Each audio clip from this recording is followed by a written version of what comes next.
True dominance in sport is rarely seen. That's why words like dynasty and legend are seldom used. The sport of show jumping is no exception. To become a legend, a horse must possess many qualities and be matched with the perfect rider. Get this combination right, and you have the makings of something special. An amazing story with an amazing horse, the most coveted Grand Prix trophy in show jumping. When Eric Lamaze and Hickstead first met, there was nothing to suggest that greatness lay ahead. The horse was undersized, lacking scope, and challenging to ride. The riding ability wasn't very good. And I was just about ready to just jump off and say, you know what, it's not what I'm looking for. Fortune, however, often favors the brave. Eric sensed the stallion had something to offer and decided to take a chance. Hickstead joined the Lamaze stable to start what would become an incredible story. Throughout Hickstead's career, I was always happy for the horse. This horse just wouldn't accept anything less than clear rounds. Over the years, Hickstead and Lamaze would win countless competitions around the globe, thrilling their devoted fans. Their reputation as champions had them hailed as the best ever.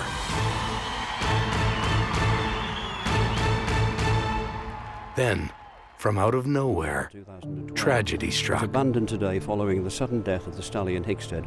The news of his sudden passing stunned the nation and rocked an entire sport. A friend of mine called me and she was crying and said, Hickstead's dead. And I was in stunned silence. I couldn't believe it. What these horses do for us is incredible. They become part of our family. They really change our life. Taken far too early, the diminutive stallion with the heroic heart will long be remembered.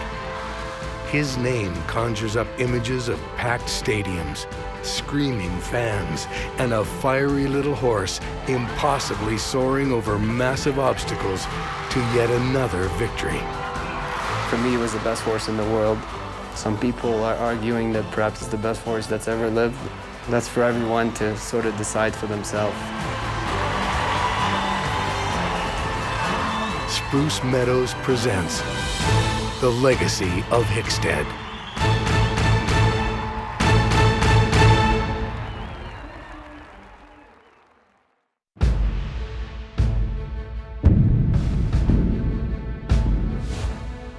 Welcome to the 1976 Spruce Meadows Masters, and this afternoon we'll be featuring highlights of the...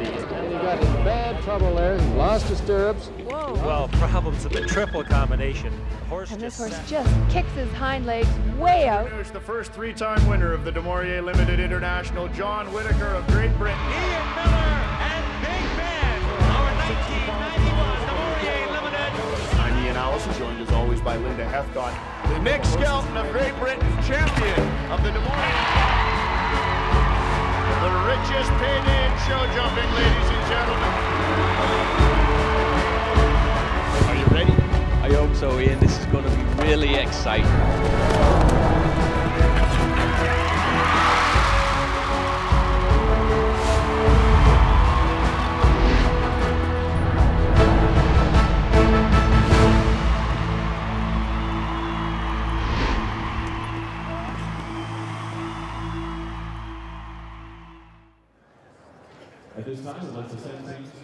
September 2012.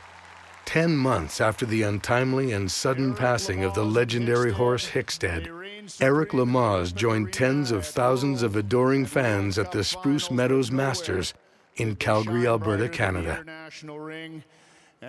To honor the great stallion, a heroic bronze cast in his likeness was unveiled.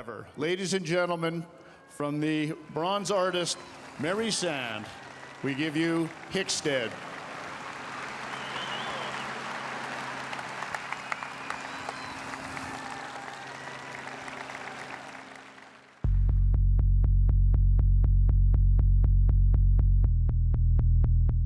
Eric Lamaze was born into meager and challenging circumstances in Montreal, Quebec in 1968.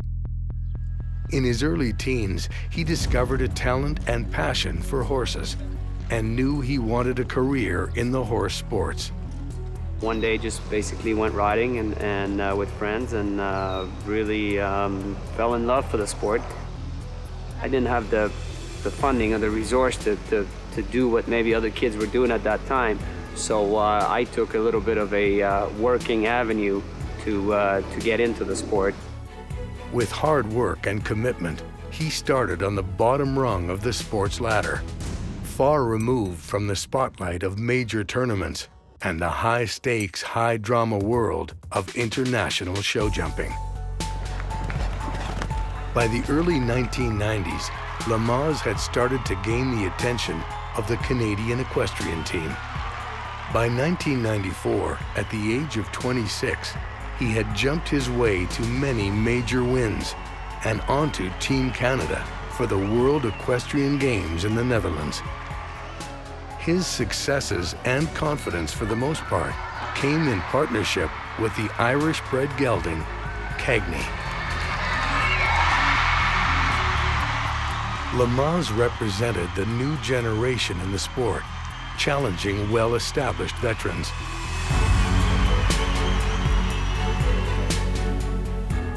Two years later, Eric Lamaze's world collapsed.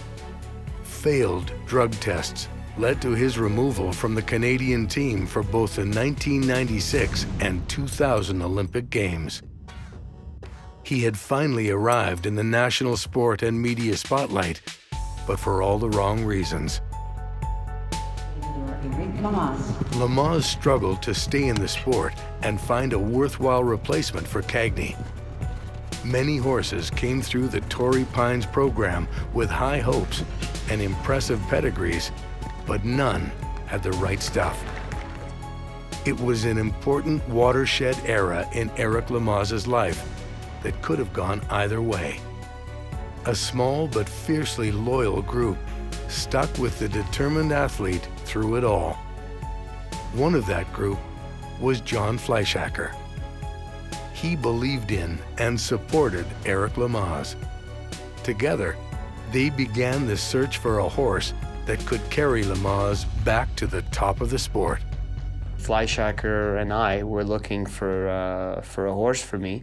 So basically, John sent me to Europe to try to find something for myself that we could either buy and resell, or either was going to be an add-up as a horse for me for the future. Eric found the horse, of course, in Europe.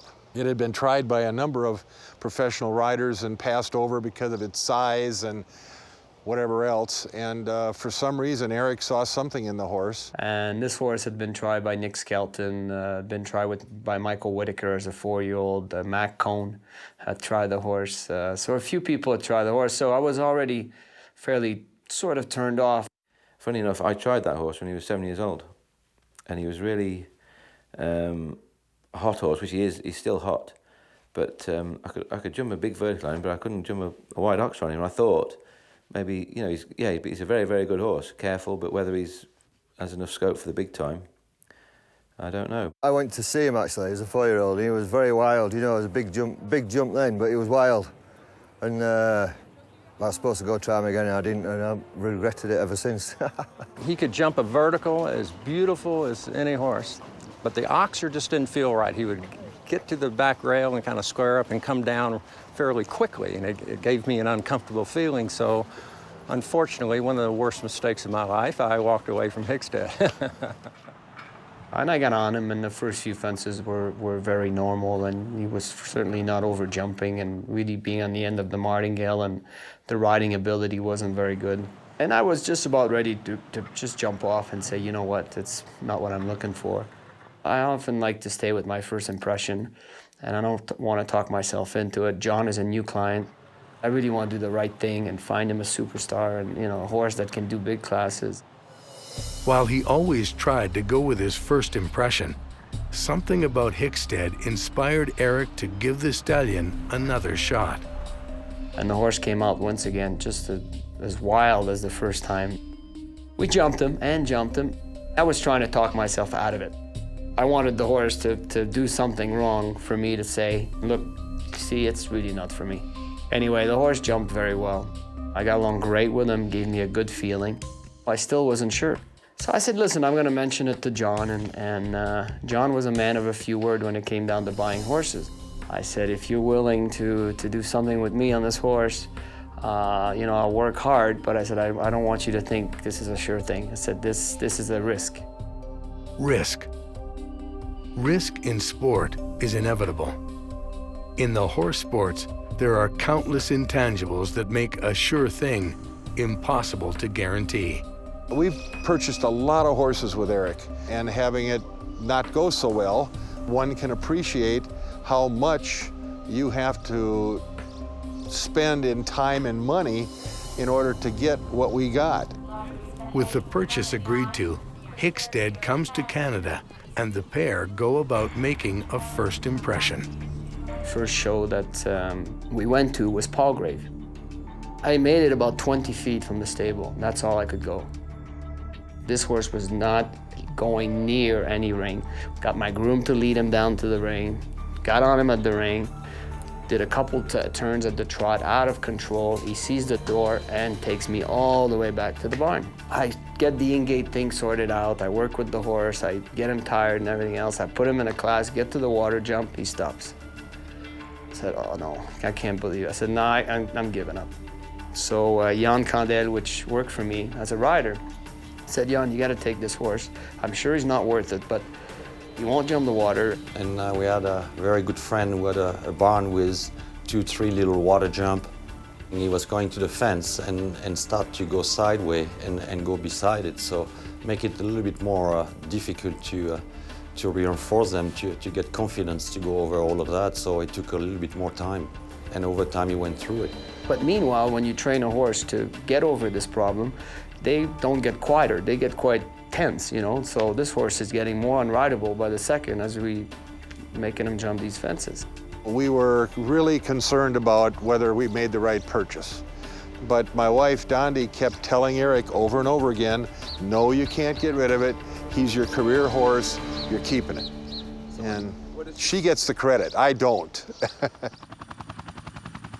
In the autumn of 2004, with their chemistry still in question, Eric and Hickstead come to Spruce Meadows for the first time.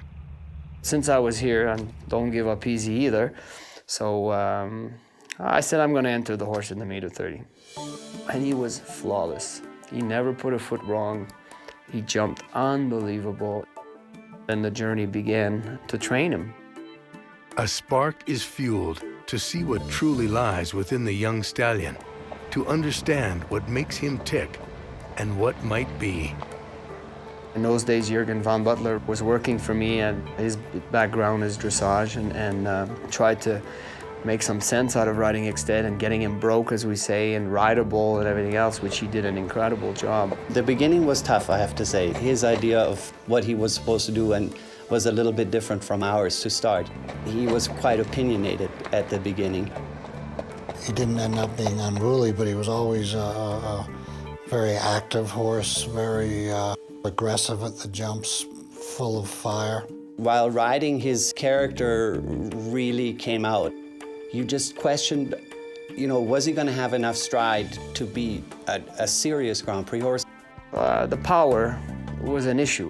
We knew how careful he was, but I never believed the power, as some of the other riders that didn't buy him didn't believe he had. It just took patience and just doing the same thing over and over and over. And in the end, he actually ended up being quite nice to ride. There is a critical time in a young horse's career when he is expected to step up, to prove his worth. For Hickstead, that time was 2005, when he was 9 years old.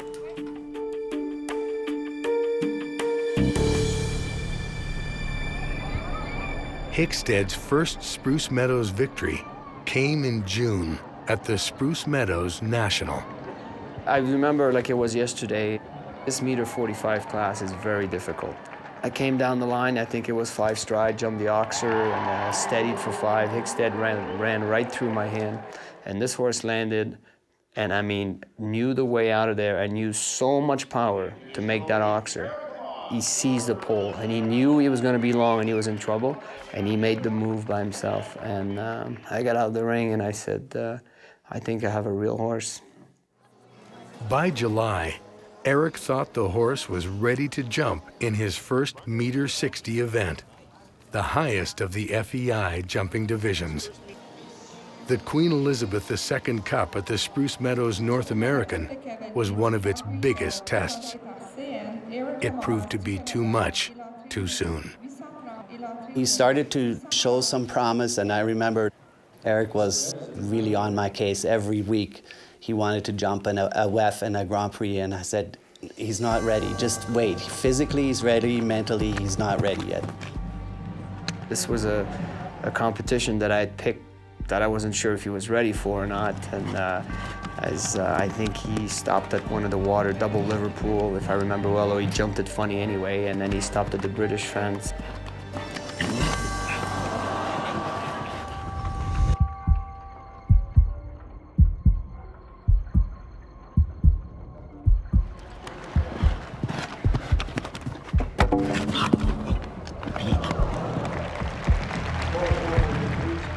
It was clear there was still plenty to sort out, so the pair went to work.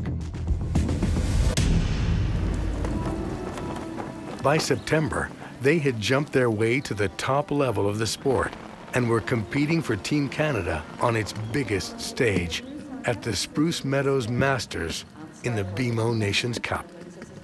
In the fall, he'd had a little bit more mileage, and Torchy asked me to come on and be part of the team.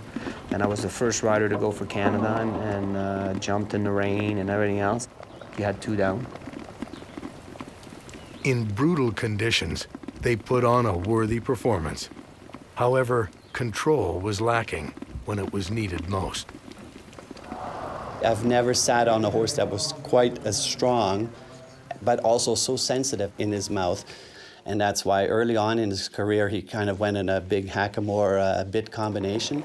And we were really in search of different bridles for him all the time, because he always played with his tongue and everything, so we always were trying to keep his mouth shut, but he never accepted it. Basically, if you tighten something a hole too much, he'd flip over and that'd be it, you know? So you had to be very careful how you adjusted all the tack. Adjustments are part of sport. And the next day, Hickstead would be jumping in the biggest Grand Prix in international show jumping, the $1 million CN International. Having qualified to start against the very best in the sport, the 9-year-old would be battling the likes of ARKO, Judgment, Sapphire, and Cento in this 2-round event. That particular day, he was jumping fantastic in the warm-up ring, really loose. The ground was soggy, which he actually liked, and he jumped wonderful. He jumped a very good first round, which he was not easy to ride, but he jumped it well.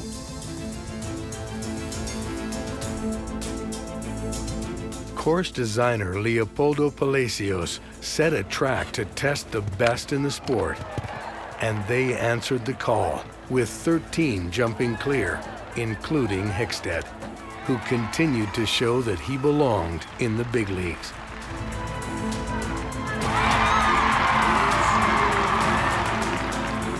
Of the 48 starters qualified, only the top 12 or all clear rounds would advance to round number 2. I remember walking the first round with Eric, and then the triple was already set up for the second round, and we were like, they must be kidding. It was huge. Round 2 of the CN International is generally considered the most demanding test for horse and rider in the sport. For Eric Lamaze and Hickstead, it was a chance to prove they belonged.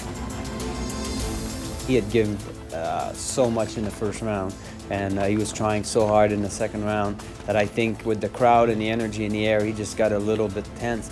I did all I could to make him jump that line across the middle, which I think was a plank to an oxer. Then I remember we made a rollback, but he didn't want to go. He almost again wanted to leave the ring and run out. But at the end, I sort of persuaded him to jump the fence. With 2 jumps to go, a double clear performance was in sight.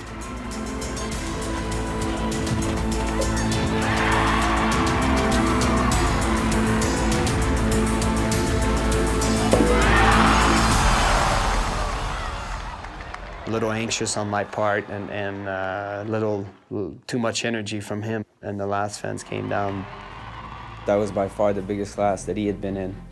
And it was impressive to see what he can do. We knew we probably had a good horse. We now had a sense that perhaps we had a great one.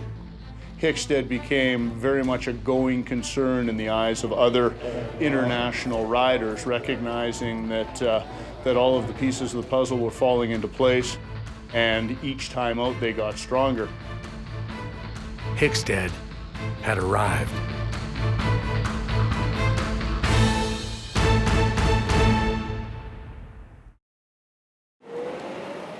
Hickstead quickly became the foundation for Canada's hopes internationally and would be fundamental to their chances at the 2006 World Equestrian Games in Aachen, Germany. In advance of the Games, Eric went to Aachen to see how the stallion would handle the intense spotlight of European show jumping. I was still kind of an upcoming international rider in that scene. You know, I'd started to accomplish certain things that were important, but Aachen was a little intimidating to me. And we're warming up for the Grand Prix, and he decided that off the right lead, he would stop in the turn and he wouldn't jump. So it came down that I had to go in the ring. I give this no hope whatsoever. It was really a big Grand Prix. I said, this is not, you know, something's wrong. So what does Hickstead do? Goes clear. Clear rounds on Grand Prix Day in Aachen are rare, but Eric and Hickstead delivered just that.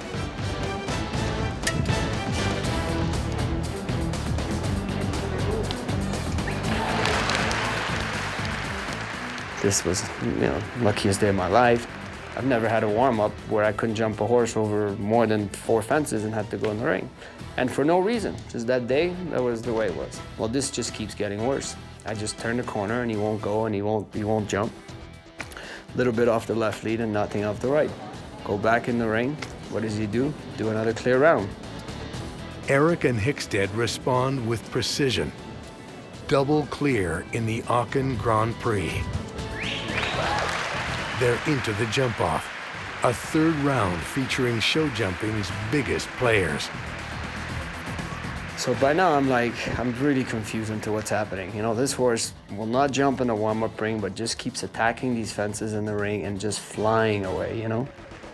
So the jump-off comes around, and this is about to be the biggest result of my career. So I'm trying to warm up, you know, there was a couple of right turn and the jump-off and everything else, and just impossible. Goes in the ring. What does he do? Another clear.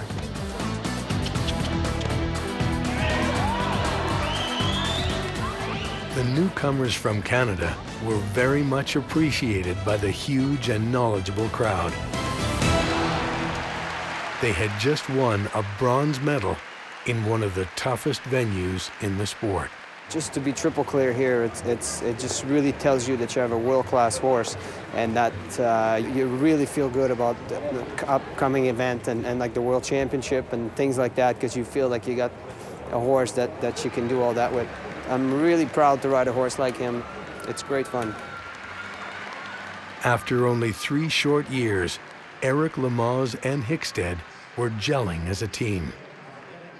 That's what we learned from his stopping in Aachen, is that he just did not want to jump big in the warm-up. He was a bit frightened of the warm-up, and it didn't make any difference how big the first fence was in the ring. It could be 1.60 m oxer, and he could come off 1.20 m vertical, and he would jump it in the ring like it's nothing, but he could never do it in the warm-up.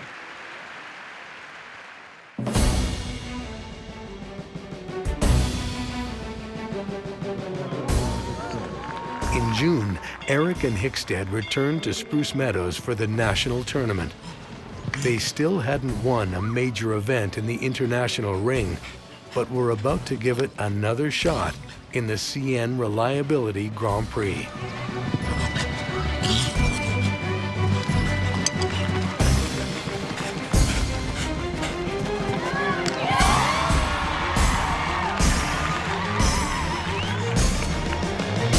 Once again, they had to settle for second place. My horse jumped fantastic today, and he had a great week, so I'll take the second place very proudly. He does another week here next week, and then he gets a bit of a rest, continues a bit of some showing in Europe, and hopefully he's in great form for the World Equestrian Game.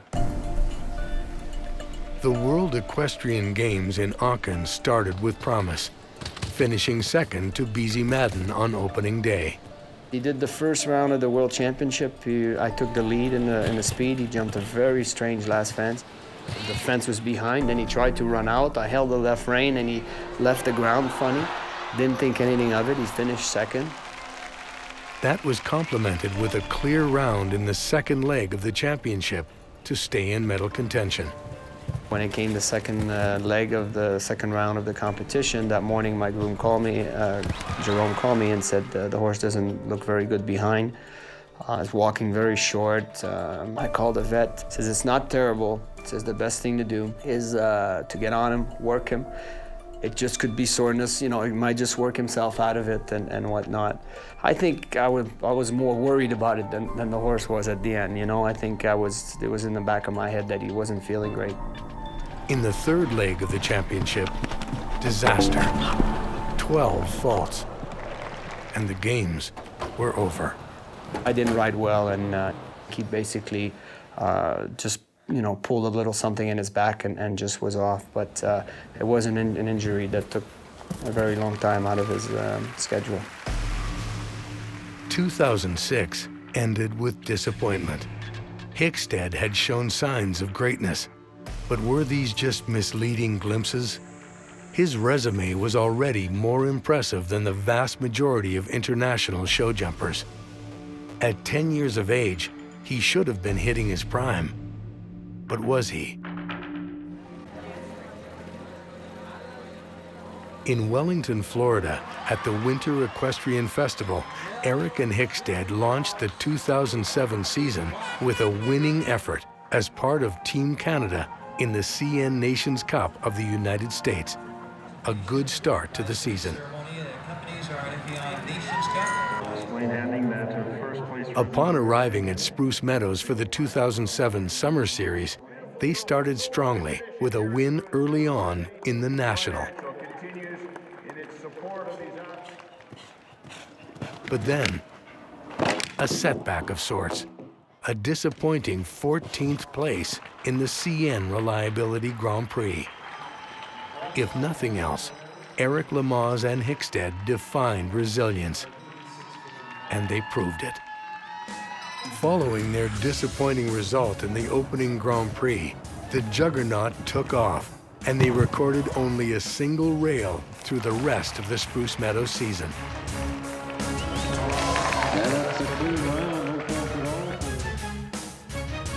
The North American tournament marked the coronation of show jumping royalty.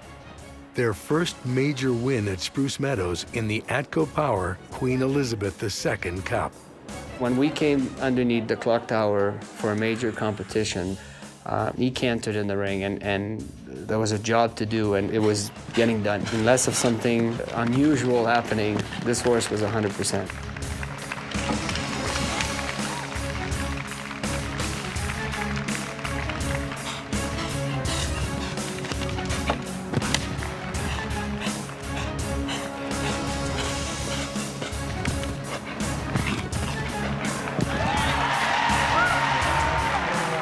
They go clear.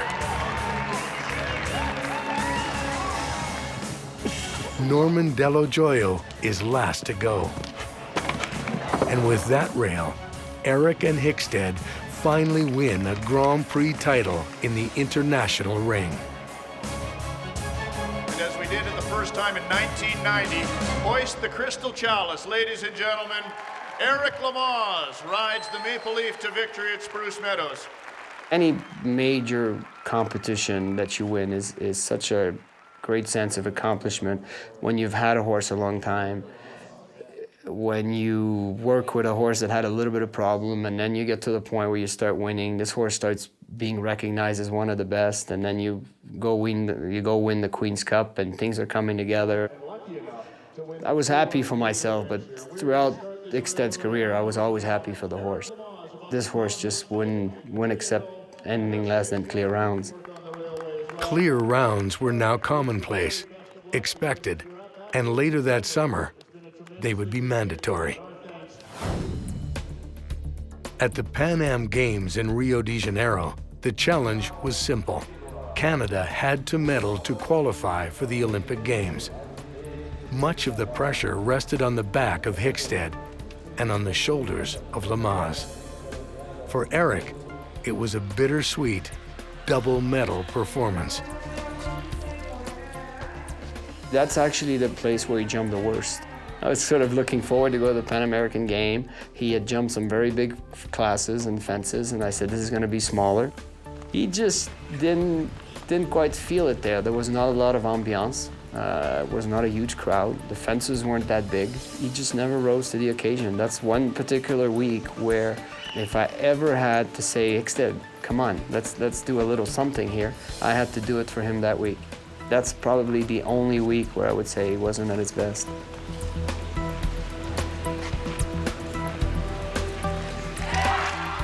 We medal, and you know, it's another medal to take home for Canada. The confidence kept building up, but like I said, I was a little disappointed about the performance that I had there because already in this early stage, I probably had the favorite horse to win it. Being the favorite had become the norm for Eric and his 11-year-old partner. Eric now expected the very best from himself and Hickstead every time out. From the Pan American Games, it was off to the Spruce Meadows Masters, where they further established their prowess. This time against a global entry of the sport's best. A double clear in the BMO Nations Cup is a rare result. For Hickstead, it went a long way to solidify his reputation and confirm his status as a real player. With every round, he just seemed to have gotten better. By then, people are just expecting clear rounds. I mean, it's just 4 faults is like this awful thing that's happened to Hickstead. I knew exactly what was happening because once Big Ben was online, he would know what I was thinking probably at the same time or even before I was thinking it, and vice versa. You'd walk a course and everybody be complaining or commenting on this jump or that jump, and you just look at it and say, gee, I don't understand what they're talking about. This looks just fine to me, and that's because of what you're riding. My confidence in him was such that I'd walk the course in those days and, you know, and I'd say to Torchy, boy, it's awfully easy today. And he'd say, what do you mean? I said, well, I don't know. I don't see the problem. It was almost like you could guarantee you double zeros, or on a bad day, a 0 and a 4 or something. That's huge for Team Canada, knowing that you have a couple who are that strong, that dominant, to just help the whole team and the whole situation. You know, if Nations Cups were 3 round, it would be no problem for him. He'd love it. He just kept getting better and better. No one in the sport was playing at the same level as Eric Lamaze and Hickstead. After 4 years of work, the stars had aligned, and Hickstead was about to face the biggest challenge of his career. For me, I grew up coming to Calgary a lot, riding difficult horses in my younger years, but always coming for the Master to watch the CN. We all have a competition as a rider that we want to win. And for me, I wanted to win it.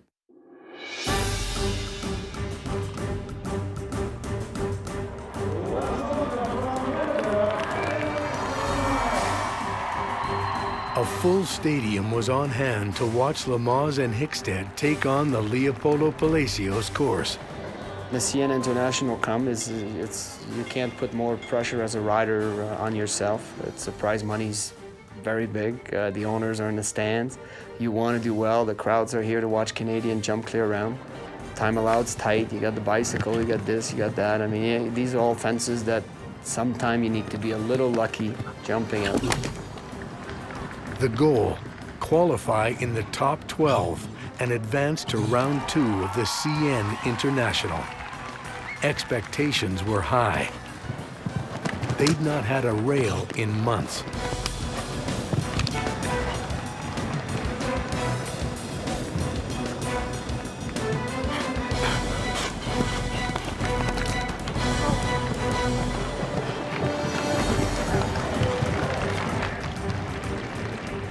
The bicycle was a difficult one to jump from that long gallop.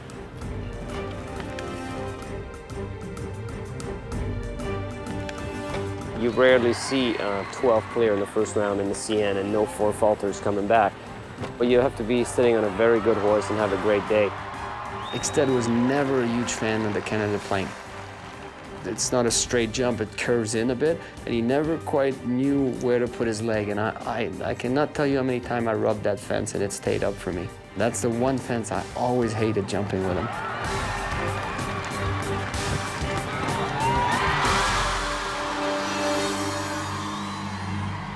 The pair did not disappoint. Eric and Hickstead advance.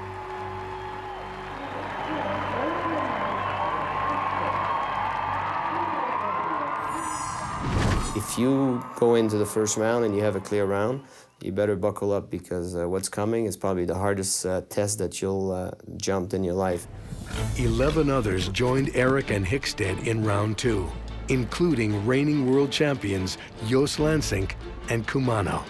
Jos LANSINK was before me, had some trouble, had some rail with CUMANO. Lamaze knew the door was open and victory was within reach. All they had to do was what they now did best.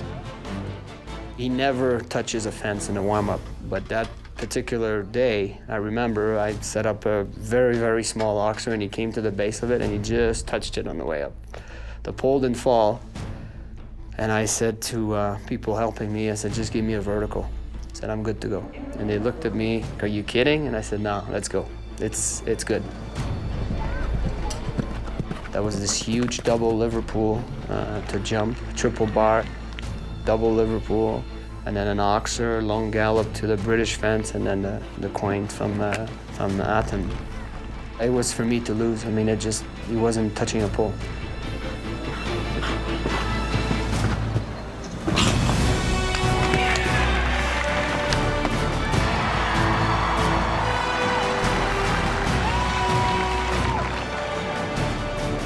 As Hickstead jumped, the crowd jumped with him.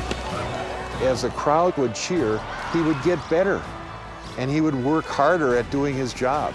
Hickstead was a show-off in that regard. He liked showing people how good he was. And once he figured that out, it was just home free after that for Eric.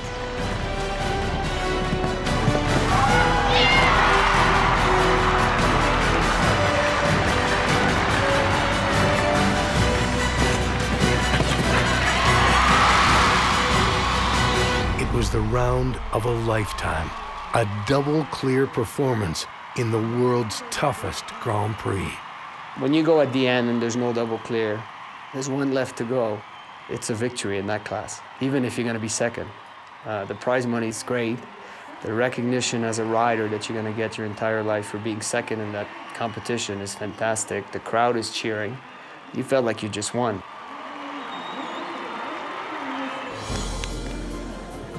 Eric and Hickstead had done all they could. All that stood between them and their first CN title was Nick Skelton and his superstar stallion, ARKO. When you've got a double clear already sitting there on top, you've no choice. You've got to bag that clear round. So there's no question in my mind the pressure of the day there got to Nick.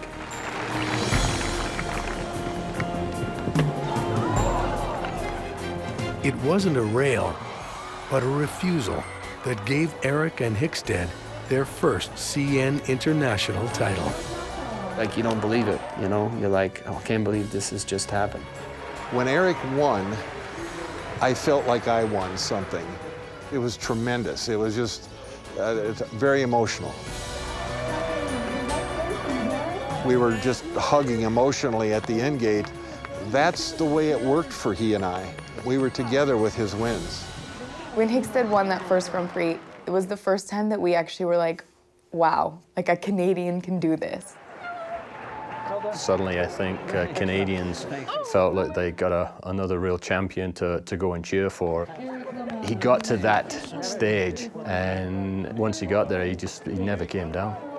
A storybook ending to the Spruce Meadows Masters. Your champion of the CN International, Canada's Eric Lamaze, ladies and gentlemen.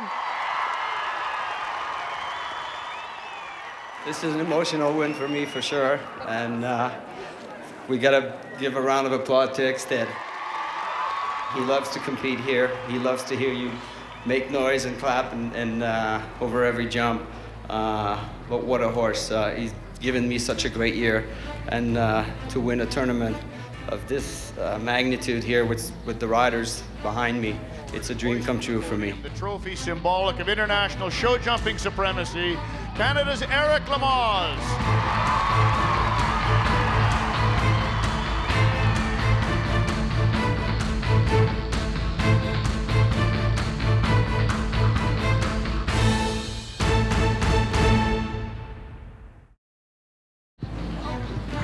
Many people are cautious about using their horse in a fast jump-off during the week because it can affect the riding ability come the Grand Prix day.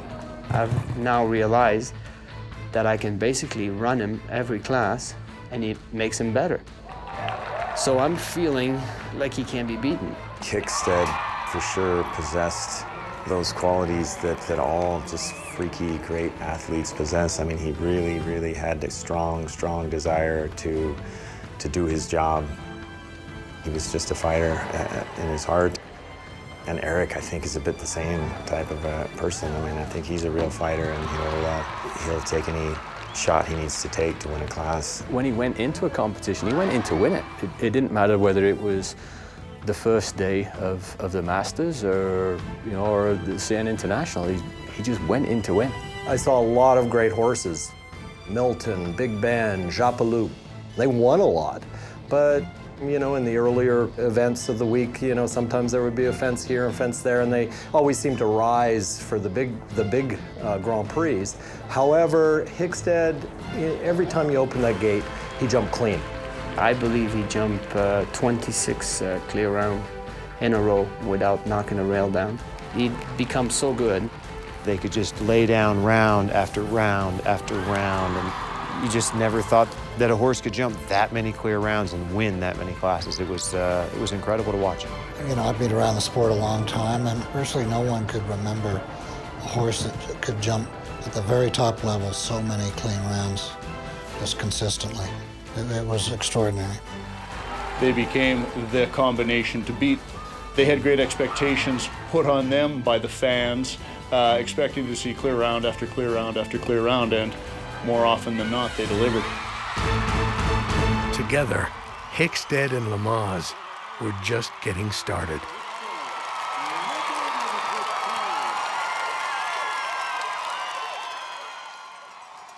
They returned to Spruce Meadows in June for the Summer Series and Canadian Olympic team trials. I've always used Spruce Meadows for Hickstead as a preparation for anything. I thought it always made him a better horse. These larger fences, the width of the fences and things like that gave him some more courage, gave him more scope and everything else. So by the Olympic year, he knows this venue very well. I know the venue very well. I know every step that he takes. I know every move that he makes. Things are just becoming very easy for me. Hickstead's making it easy.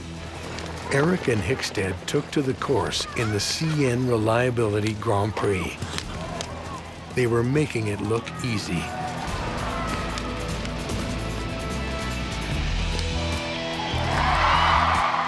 With 3 major wins at Spruce Meadows during the Summer Series, the pair looked unstoppable.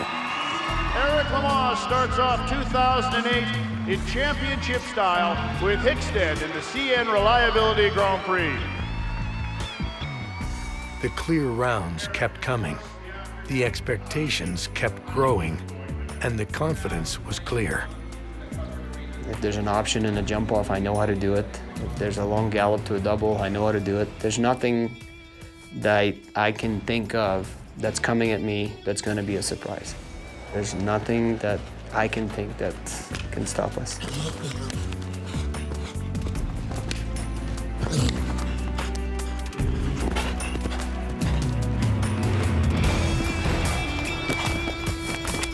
Their July jump-off win against Jill Henselwood and Special Ed in the ATCO Power Queen Elizabeth II Cup set the stage for the 2008 Olympiad.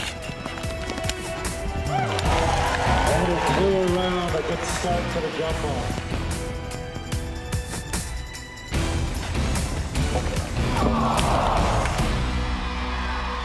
Eric Lamaze and Hickstead were in true championship form 1 month out from the games. No one showed better than Canada's Eric Lamaze defending his title in the ATCO Power Queen Elizabeth II Cup. Sport doesn't build character, it shows it. It really revealed what Hickstead and Eric were all about, that they could keep coming back and get back up on top of the mountain.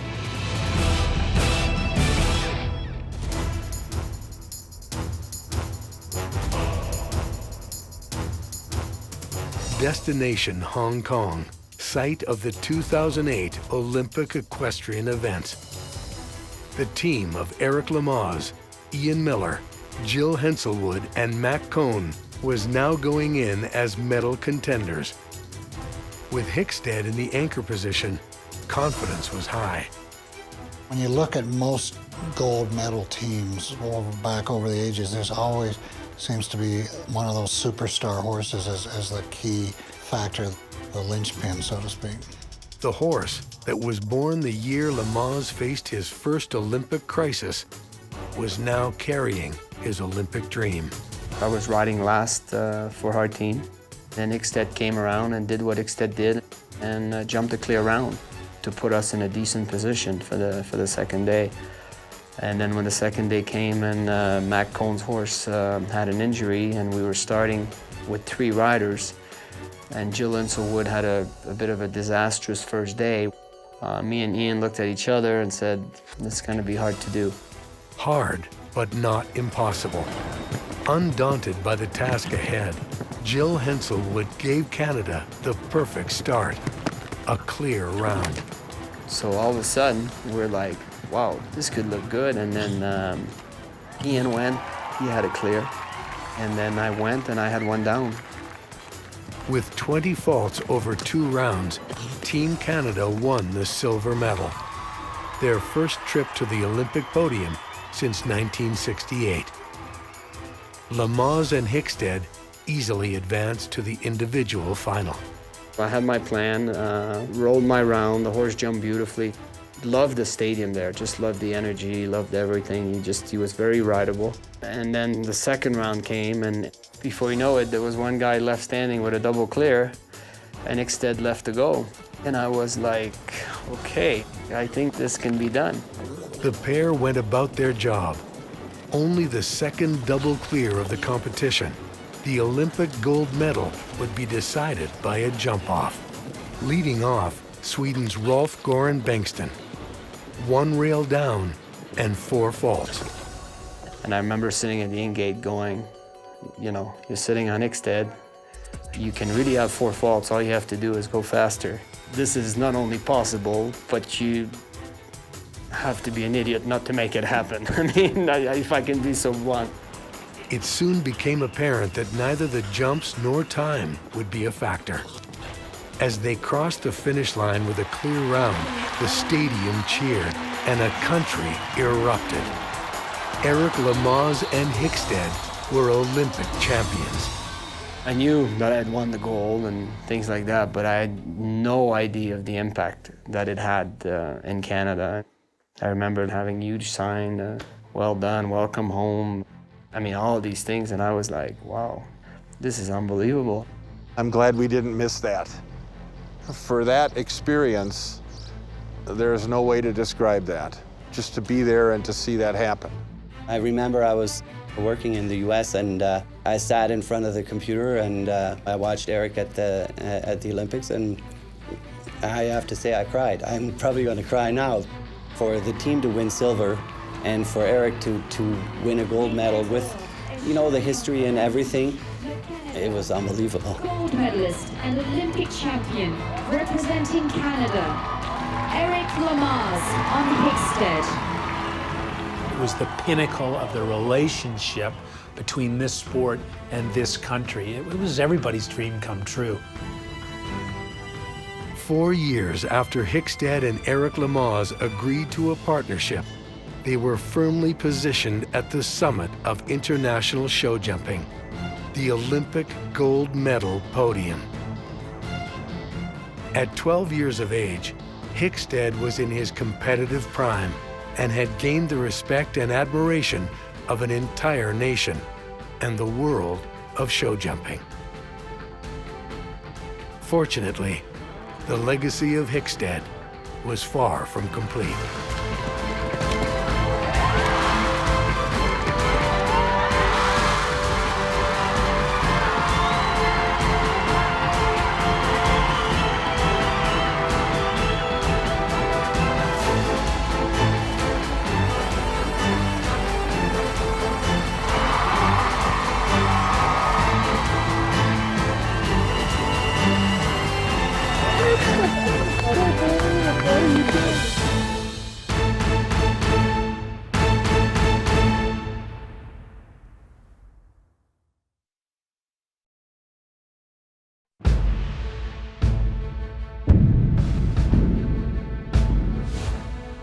Welcome to the 1976 Spruce Meadows Masters, and this afternoon we'll be featuring highlights of the... And he got in bad trouble there, lost his stirrups. Whoa. Well, problems with the triple combination. And this horse just kicks his hind legs way out. There's the first three-time winner of the Du Maurier Limited International, John Whitaker of Great Britain. Ian Miller and Big Ben, our 1991 Du Maurier Limited. I'm Ian Allison, joined as always by Linda Hethcott. Nick Skelton of Great Britain, champion of the Du Maurier. The richest payday in show jumping, ladies and gentlemen. Are you ready? I hope so, Ian. This is going to be really exciting.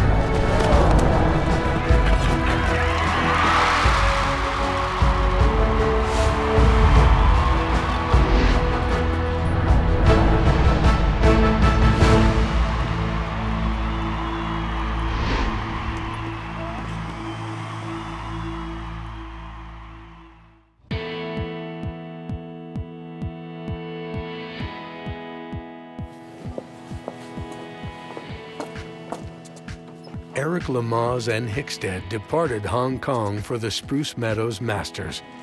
While many may have been mentally and physically drained from the Olympic Games, these two were eager to get back at it. The Olympic made him even better. He arrived here, he was in great form. You know, there was some question of maybe not doing the Master with him or something like that and this, and I said, yeah, he's sound, he's jumping great. He wanted to jump. That horse always wanted to compete. It's the only horse I knew you could put him on an airplane for 15 hours, and he got off the plane fresher than he got on. So that was also a secret of his success. He just continued where he left it off, to be honest. At the 2008 Spruce Meadows Masters, expectations were high.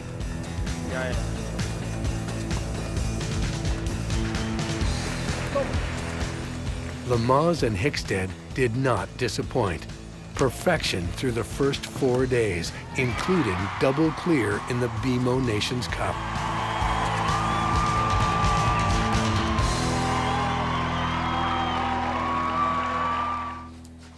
On Sunday, the pair prepared to defend their title in the CN International.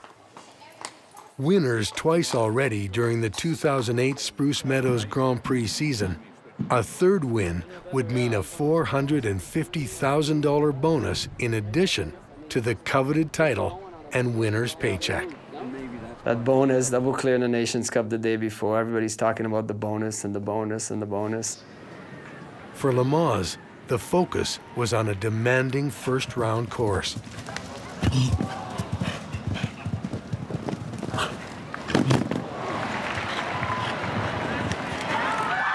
With a clear performance, he solidified his place in the second round.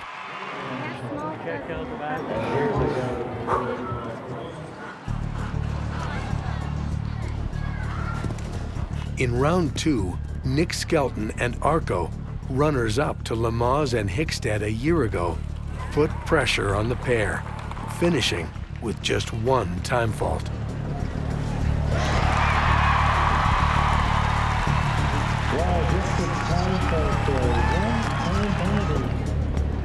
The atmosphere in the stadium was palpable as Eric and Hickstead came through the clock tower.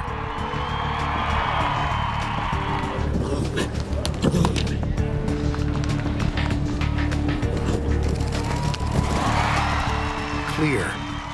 With just 3 jumps to go, victory was within reach. Bicycle at the end on the right lead, coming off the double oxer over the Liverpool, which were huge. I mean, they were just massive. And we talked about doing 6 on the inside, 7 stride on the outside.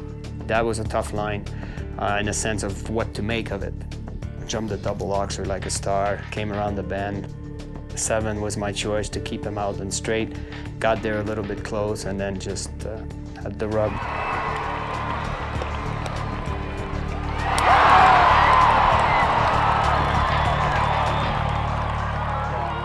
That bicycle, boy, it's cost a lot of people over the years.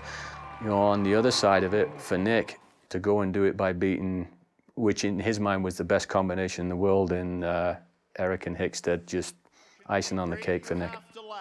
The 2008 CN International Champion, his 4th victory in this event, Nick Skelton of Great Britain.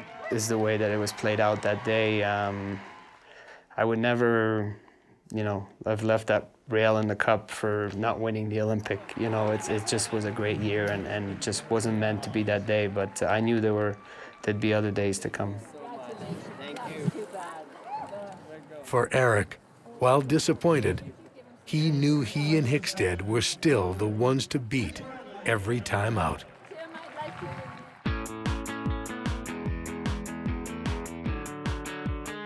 "2009 began successfully for Eric Lamaze and Hickstead, with wins throughout the world. However, during the Spruce Meadows Summer Series, the pair failed to come through in any of the major events. The one thing that was hard is when I ran into a jump-off where you had to go from one end of the ring to the other. His legs was moving faster, but I wasn't covering the ground, so that year for sure, a few competition got away from him just from not having the longest stride. Come September, Lamaze was still looking for his first Grand Prix victory of the year at Spruce Meadows. At the Masters tournament, he and Hickstead would battle McLean Ward and Sapphire in the CN International. I think that was the greatest sporting day in show jumping. For me, that was actually the most incredible day in the sport in my career, certainly as an individual.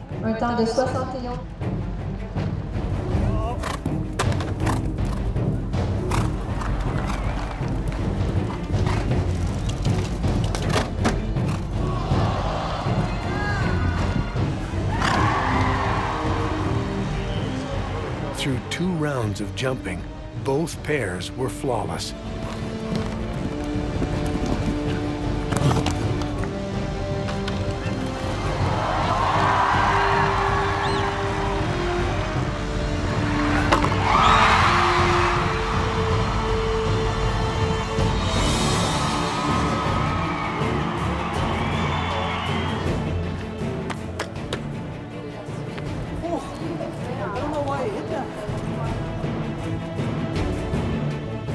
It came down to a jump-off. Ward and Sapphire were first to go. McLean's a great competitor, the best 2 horses maybe in the world at this time, going head-to-head, CN International. McLean laid down a trip that looked like it was unbeatable. The form Hickstead wasn't that day, and the moment, the clear round wasn't going to put enough pressure. We put it all on the line and basically tried to go as fast as I could.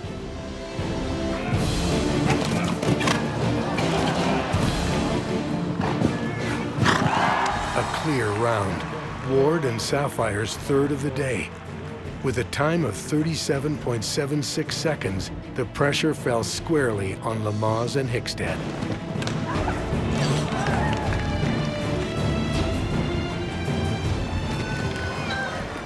I tried all I can, but we were flying over huge fences, and these horses just prove how good they were. It was great sport. I remember jumping the bicycle off the long gallop at 1.60 meters. We were going as if it was 1.40 meters. These horses just were giving us everything.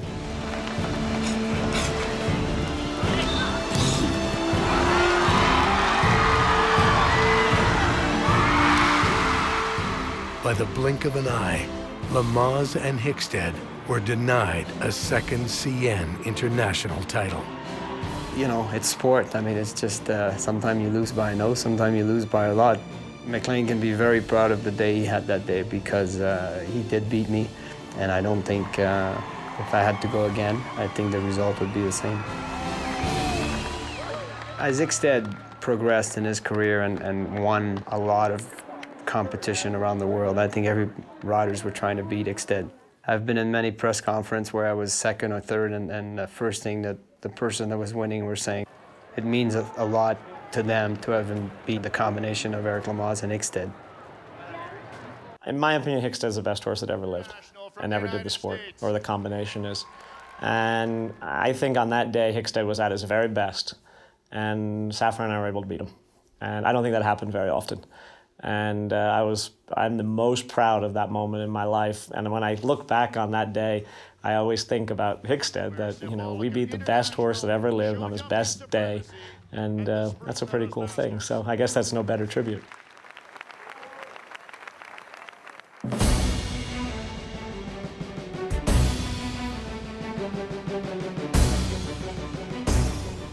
Eric Lamaze and Hickstead continued their journey in 2010, where they had left off the year prior, as the ones to beat.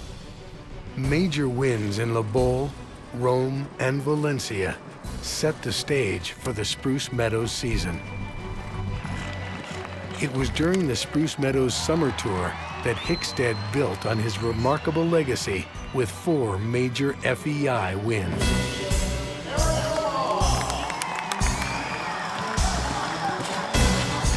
Their victory in the ATCO Power Queen Elizabeth II Cup was their third in 4 years. It all set the stage for something he hungered, but had always been denied: victory at AACHEN. AACHEN was the week after the Queen's Cup. Some people say, what are you doing next? And I said, I'm going to go ahead and do AACHEN. They said, well, how are you going to get there? Well, the Sunday after the Queen's Cup, we're going to ship him here. We're going to catch a plane. We're going to get to AACHEN. He left here in great shape. He arrived in AACHEN and jogged late, going to first class in AACHEN, and what does he do? He wins. Straight off the plane. That was fantastic to win in AACHEN, and then the Grand Prix. He was just outstanding.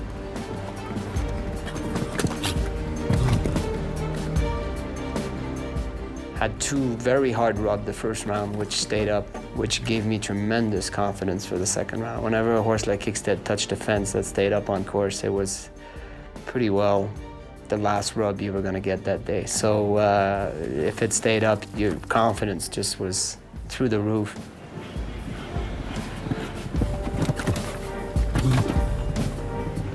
Confidence is an integral part of this sport. Midway through round 1, Eric's confidence was tested.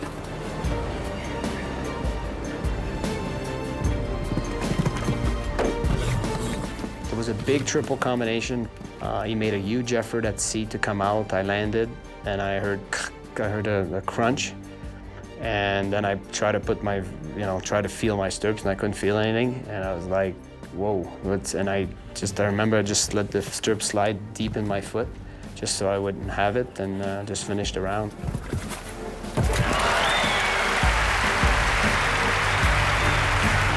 Und auch der Olympiasieger in Rolex Grand Prix im Stechen. I came out and I said, I think it's it for me for the day. I said, I think I broke my foot, and people were like, well, what happened? I'm like, I don't know. I said, I think my foot's broken. and I couldn't walk, and the medic there, and they helped me, and they tried to tape it and put my boots on, and then I said, let me warm up for the second round, and the luck that I had is that Hickstead wasn't a horse that needed the warm-up, so I did 2 fences and went in again.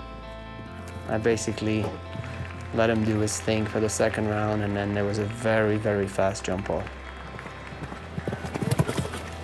Show jumping is always a team sport, and Eric now leaned on his teammate Hickstead to do the heavy lifting under the most demanding circumstances.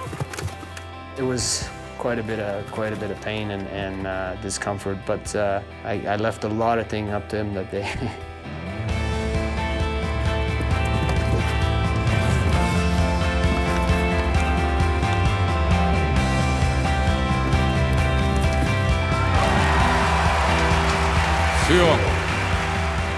Funny enough, Hickstead could have been German every time that he entered the ring in Aachen. The cheers were so loud, it's unbelievable.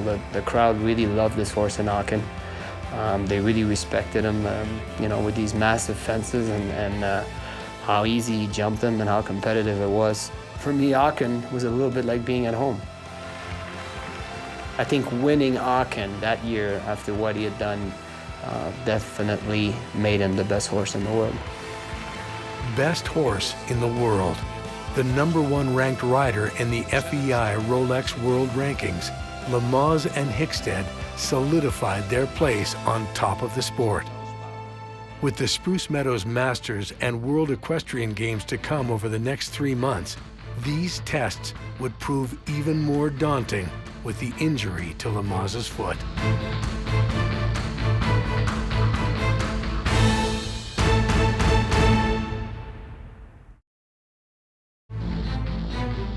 After finally tasting victory in Aachen, Eric Lamaze and Hickstead returned to North America for a schedule that included the Spruce Meadows Masters and the World Equestrian Games in a 6-week period. At 14 years of age, Hickstead was at the top of his game, but Lamaze was struggling. The broken foot he'd sustained in Aachen required surgery and left Lamaze barely able to ride at what seemed the worst possible time. I considered skipping Calgary because of my foot, but my horse needed it. It was a horse that needed to jump to be at his best. The layup would have been too long, and he had to come to Calgary and jump, so I did as much as I could. I got the operation on the foot. I did a lot of physio. I did everything I could to make it as good as it could be for the master, but I was not at my very best. I had sort of mastered the art of landing in one stirrups and not the other, and the whole weekend was just a huge struggle for me. And what was the hardest thing is I hadn't been riding at all, so I was really out of shape riding-wise. Just to get on for a few minutes and doing my thing just wasn't enough to ride a horse like Hickstead, which is strong and jumps so high over the fences. Lamaze relied on Hickstead and the strength of the partnership they had forged as they went into the Masters weekend. I was lucky to have a great Nations Cup. I was in a lot of pain. I mean, I was struggling to find the center of my horse. And he was starting to get a little bit funny with me also because I was a bit depending on one side, and he didn't quite understand what was happening. I would land and I'd try to put my weight down to my leg, and I was trying to ride different. You know, I was really trying to adjust everything so I wouldn't put any pressure. And Hickstead jumped so high over the fences, and he landed so dead all the time. The impact from him touching the ground was way harder than any other horse I've ever ridden. A rare double clear in the BMO Nations Cup added another team medal to their impressive collection. It all set them up for Sunday's $1 million Grand Prix, the CN International. You know, I mean, I went in, I didn't know what to expect. First round of the Grand Prix, again, couple rubs, but I was lucky to get out of it.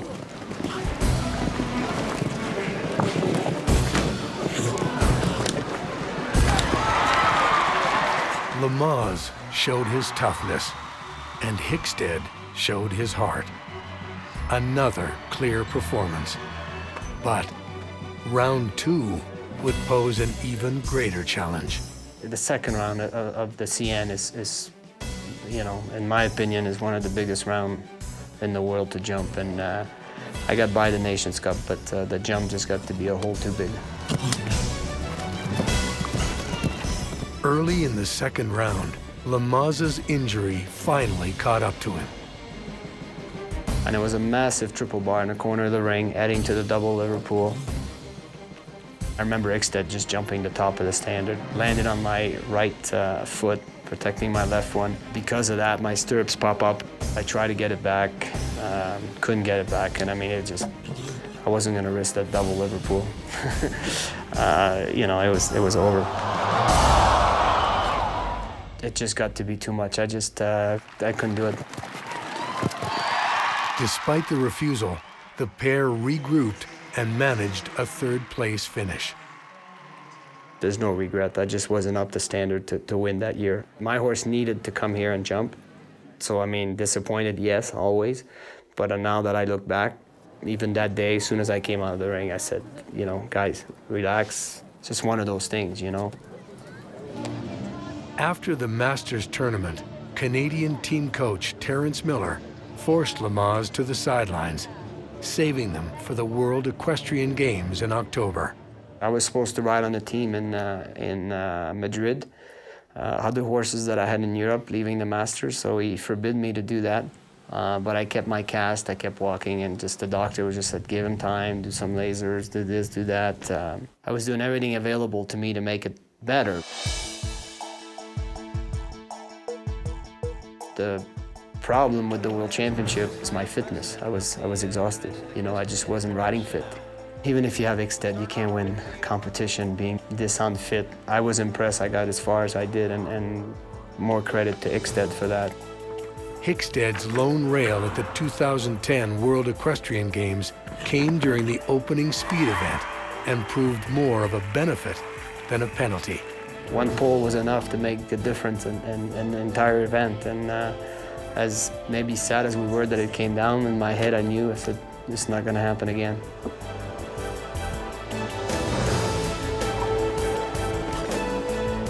After carrying Canada in the team event, Lamaze and Hickstead advanced through the individual qualification rounds to the Final Four. Only the top 4 horses and riders compete under a unique formula. Each rider competes on each horse over an identical course to determine the world champion. It's a funny format, you know, it's one of those things. I went clear with him, and then we started to change horses.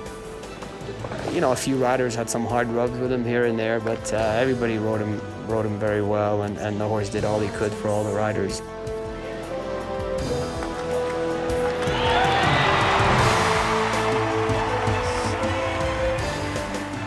But, you know, it's strange to see a horse be ridden by other people. 4 rounds with 4 riders, not a single rail. Eric Lamaze and Hickstead win bronze at the Games.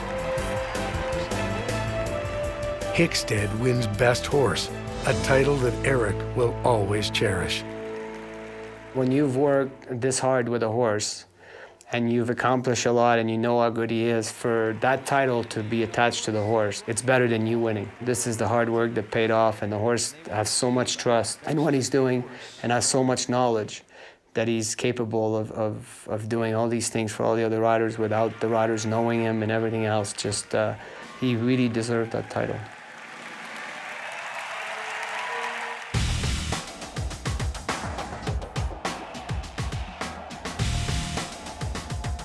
At 15 years of age, the world's best showed no sign of slowing down. He started the year by being second at the World Cup final, went on to win Le Beau, went on to win Rome, arrived in Calgary here in fantastic shape.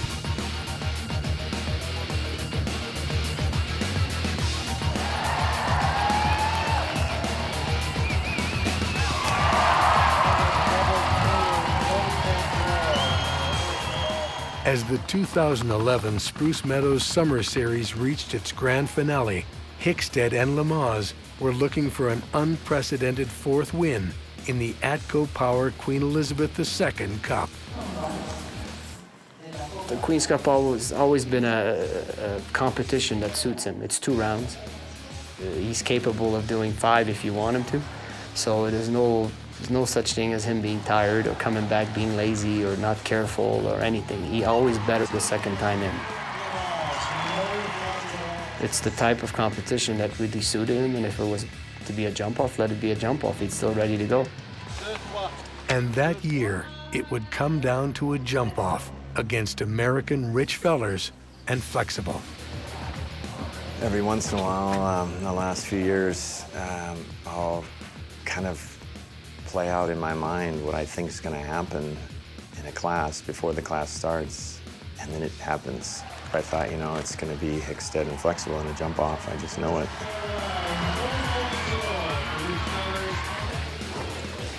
5-minute break. Our first. I was first to go. I turned it on. I mean, I wasn't slow. If you've ever had rich fellers and flexible behind you in the jump-off, you know you have to put caution to the wind, and you have to literally go as fast as you can. And Eric did just that. I don't think there was a place that he even took a breath. I mean, it was just flat-out horse race the whole way. Stood at the end gate and watched Eric jump off. He was fast everywhere. He didn't leave any obvious door open on any turn or on any line. And but that's Eric and that's Hickstead.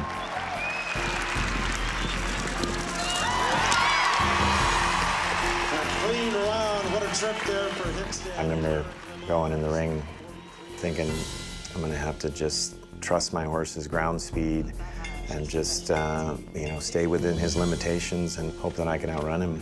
I really thought that if any horse could outrun Hickstead, I thought it was flexible.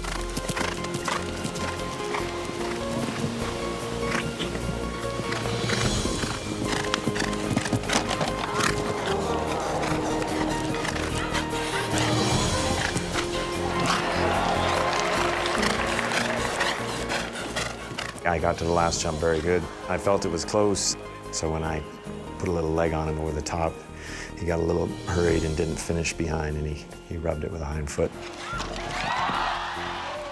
Made a rider error there at the last fence. That cost me the class, but that was special to jump off against him for sure. You know, it was a very fast jump off. Once again, we were really galloping hard at these fences, and the horses were giving us everything they had. Canada, Eric Lamaze in the ATCO Power Queen Elizabeth II Cup. Yeah, he is the best horse in the world. He keeps doing it over and over again in every venue in the world. But he loves it nothing better than do it here at Spruce Meadows. I felt really unbelievable today. He's great, but there's days when he's like this that it's like, it's magical. I mean, he's that good. With another major title to their name, Lamaze and Hickstead now focused on the Spruce Meadows Masters. After 3 straight years of disappointment in the CN International, Lamaze entered Sunday with a feeling that this year would be different. I started that course with as much confidence as I think I've ever started any course. You know, you started 1 with an auxer away from home, and then 2 was a long gallop to a big vertical, and I mean, I flew it. The jumps were in my way. It was in my head, nothing was coming down. My horse felt great. Yes, he was older, but he was even more mature and easier to ride, and you know, everything was becoming even more easier, and I loved the course. I thought it was great, and just attacked it, and without any doubt in my head that I didn't know the outcome was going to be, but I knew the first round. I felt really good about it.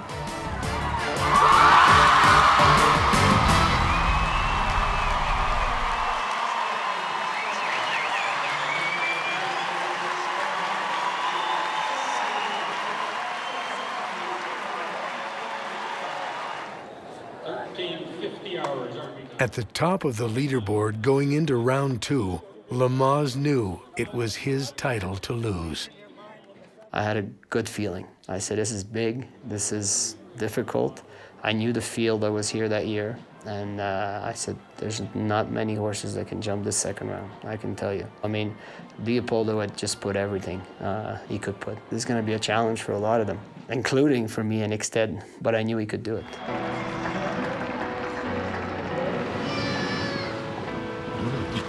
Going to that second round, no double clear, was one of those challenges that we rise to at the end. We just, you know, it almost added some good pressure. Like, it just kind of like, okay, let's do it and let's show them. What I remember from that day is the crowd shouting at every fence. It's like you've just jumped your last fence, and more they were shouting, and more that horse kept jumping. For many horses, it may be a distraction, but for him, he just drove on that. There was a particular difficult combination with the Liverpool and a vertical afterwards, and it required intelligence, training, heart, physical abilities. That particular test encompassed everything, and nobody did that test better than Hickstead and Eric Lamaze. I could have jumped off in the air of the triple bar, send him by himself to the double vertical, and he wasn't gonna knock him down. He saw B in the air of A. He did everything a horse can possibly do. What that horse did in that pair vertical was not normal, you know, and I've often referred to this horse as a machine, and that day, it was a machine.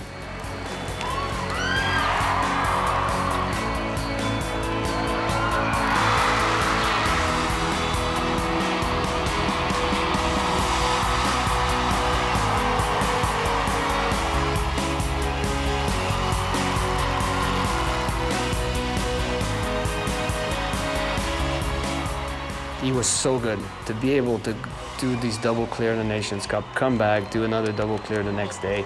No other horse that I've known are capable of such thing, and doing it in such a way, I mean, it just was a blast. Again, the same kind of jubilation for us as well as for Eric. It's almost surreal. You can't really get a grip on it until quite a while after that. It's too bad that you can't appreciate it right at the moment, but it's too overwhelming. That day, I was playing a different sport than everybody else. You were witness to it today. Greatness in Canada's Eric Lamaze, the newly crowned champion of the CN International. What a horse. I've come close in the last few years to win it. He's coming towards the end of his career. I really wanted to win this title again. I love competing here. He loves jumping for all the fans. And for me, it means more than anything in the world to win here. Ladies and gentlemen, that's what it's all about. The CN International goes to Eric Lamaze. To win here and to win this Grand Prix, I mean, this is a Grand Prix that we all, when I was a kid, I dreamed of winning. I mean, I think everybody dreams of winning this. For me, it's just as exciting as it was the first time, if not even more. You know, when you have a great horse and that tries so hard, you want this title to be attached to his name as many times as possible. It is the best horse in the world, in my opinion, and that he can show it to all these fans here is incredible.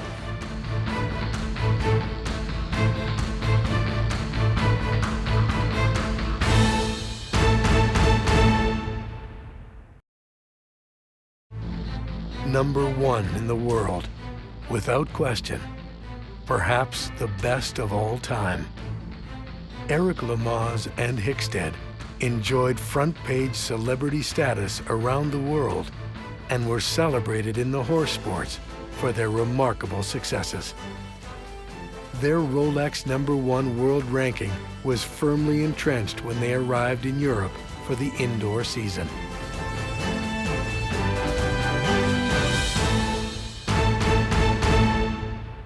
November 6th, 2011, Verona, Italy. The fourth leg of the Rolex FEI World Cup Jumping Championship 2011-2012 was abandoned today following the sudden death of the stallion Hickstead, ridden by reigning Olympic champion and world #1 Eric Lamaze of Canada.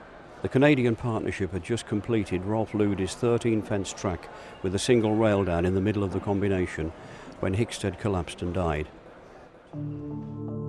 He arrived in Verone, he jumped a clear round the day before. Jumped very, very well. Nothing unusual about the horse. Groom didn't report anything unusual. Great warm-up before the World Cup. Jumped fantastic, started the course. Didn't feel anything until I just pulled up. And first I thought that he had tripped or something and sort of went down.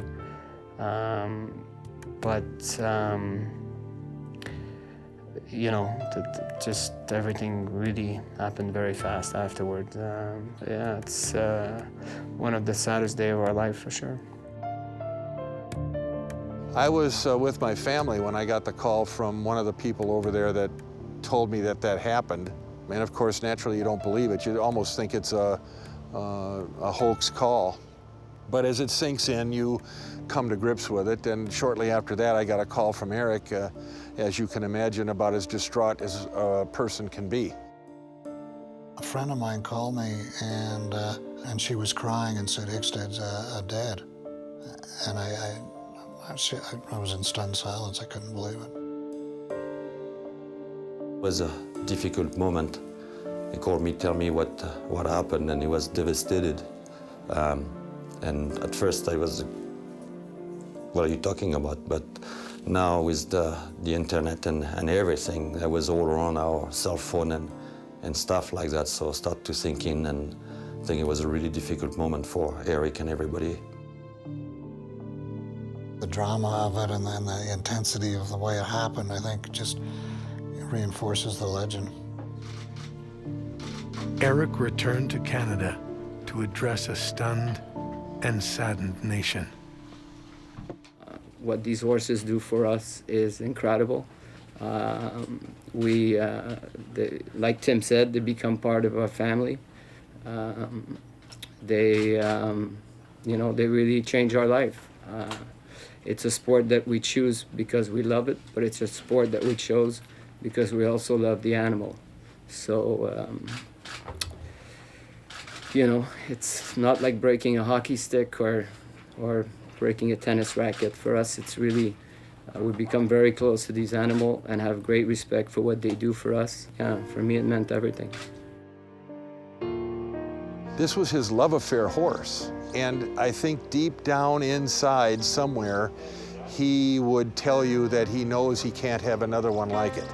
He can ride till he gets to be too old to do so, and he can have good horses, but he will never have something like he had there. And I'm not talking about a horse that wins money or jumps the jumps clear. I'm talking about the relationship of the horse and the rider. I don't think it's even able to describe how the loss was for Eric, but if anybody can rise above a tragedy like that, it's him. He's got resilience like nobody else. I feel that his career was then way too short. There was more wins in him. There was more Queen's Cup. There was more CN. He had another Olympic in him, and not only to participate, but to really defend the gold medal. I mean, as much as he left a legacy behind him of all these winnings and everything else, there wasn't the end. So this tragedy sort of ended that short. As a rider, I was blessed to have been part of a horse like that. And, it did everything for me that he possibly could, and I guess it was just time to go.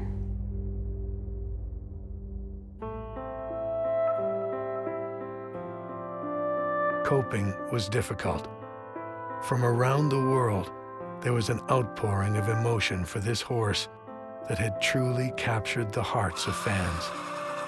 I mean, I realized he was famous. I just never realized how famous he really was. And there were people, non-horse people, that have never watched show jumping that were having reaction to this event. It seemed like everybody was affected by it. And to me, it was at once very sad, but also very comforting that the horse was held in that high regard by Canadians.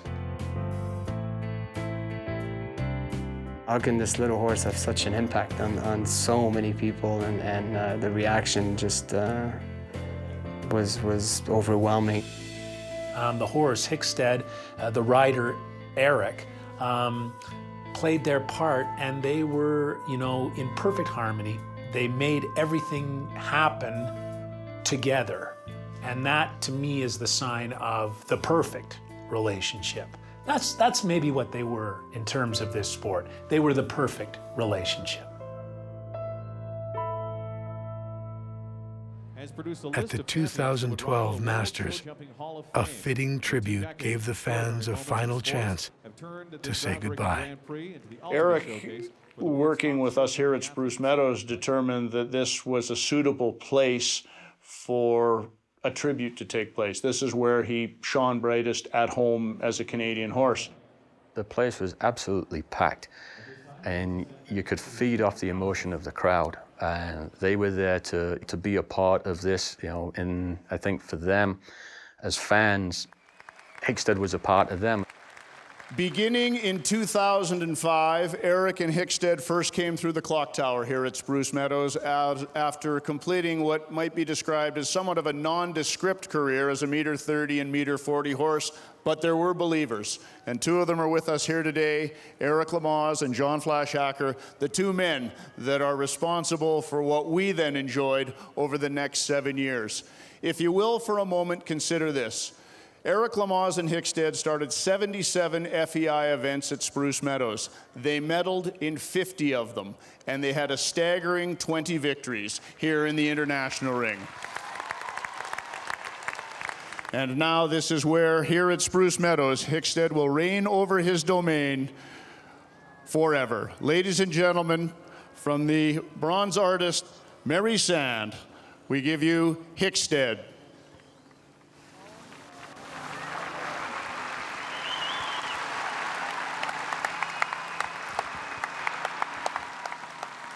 Named in honor of the All England jumping course, and now to take up permanent residence at Spruce Meadows, and at Eric's wishes, so too will Hickstead.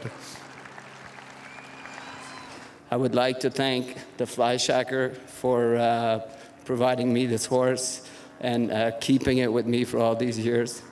I can't promise that I will ever find you another one, but thank you for the support over the years, not just with this horse, but many other horses. Thank you to Spruce Meadows. Hickstead wouldn't have been what Hickstead is without jumping here for so many years. Thank you to the fan that made so many fences be possible to jump clear from your cheer.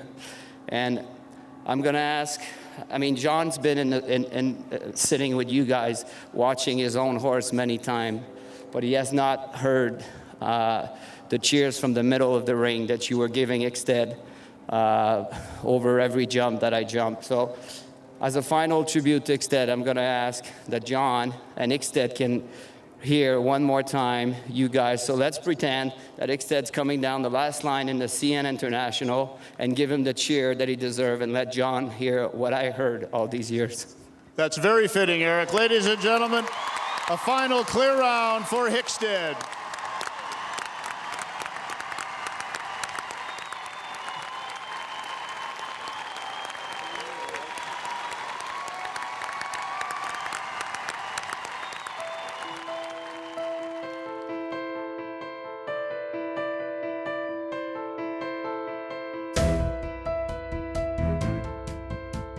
The way I look at it is the beginning of his career, the victory meant a lot to me. And at the end, all the victory meant a lot for me, for Hickstead. You know, I wanted him to win as much as possible for the horse. A horse that was passed over by many. A rider looking to overcome adversity. Together, they formed a bond that took them to the pinnacle of show jumping. In their 7 years together, they built a legacy that will forever be remembered. This was the best jumping horse ever in the world. in history and a Cinderella story. Horse wasn't very good to start, or as so many people said. And yet, for some reason, a rider that had been through a lot finds a horse that needed some work, and together they become the best. I think it's easy enough to go through the record books. There is not one horse that has won what that horse has won. I don't think there'll be another one for a while, if ever. Well, Hickstead will go down in history as being one of the best horses of all time. That's unmistakable, and no one can challenge that. Both he and Eric will always have a legacy of being one of the top combinations ever in our sport, and probably one that was fantastic for the sport. Such an amazing fighter that just had a will to win like no other. He had blood. He was so fast. He could jump high and wide. He was like a cat. So he personifies the modern horse. It didn't matter the venue, the place, the time of the year. That horse just rose to the occasion, and I don't know anybody who could argue that there was a better combination in the world. Absolutely magic. The best show jumper in the history of show jumping. For me, it was the best horse in the world at this moment, at this era that I lived in. Some people are arguing that perhaps it's the best horse that's ever lived. That's for everyone to sort of decide for themselves. There's no other horse with his ability, with his conformation, with the way that he went, that could ever do what this horse did. 95% of what he did was from the heart, and I think people will remember it that way.